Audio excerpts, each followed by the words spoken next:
Okay, so here's a deck, and we have a hot tub here, and this is a separate deck area which is constructed quite nicely. You have nice big supports, proper structural framing, members. These are actually closer than 16-inch on center. Those look like 12-inch on center. Lots of support here, which is very good. This piece of decking over here is separate, it looks to be, and there are some issues I'll point out. One is the support.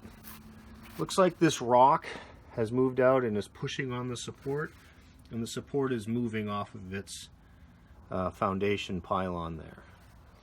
Another big issue I have is this framing. This beam is a 4x4, which is much smaller than this 6x6 holding up the hot tub. And the framing is held together with these bolts. This carrying beam is actually bolted, I don't know if you can see that, to the 4x4.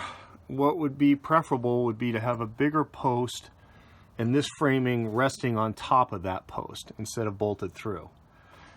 You can see that carries on all the way down, and there are actually two 2x4s sistered on either side of that post supporting that framing. Not optimal. I mean, the deck's been here a while, it's standing, but I don't know if the new homeowners are going to have parties with lots of people on this deck.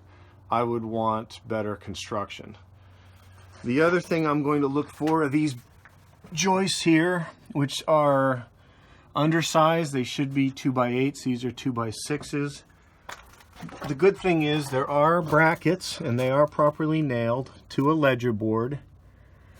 There is drip edging here. This is very important, so that water coming from above does not get behind this ledger board and rot the wood of the sill. So that is excellent to see. I'm glad to see that.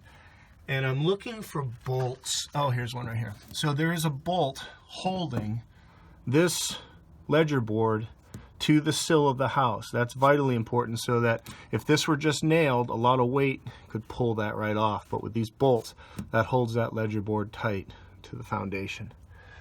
So there's some basic things I would call out in here. I would definitely want a contractor to come look at this structure out here and potentially give the homeowner a price to fix it.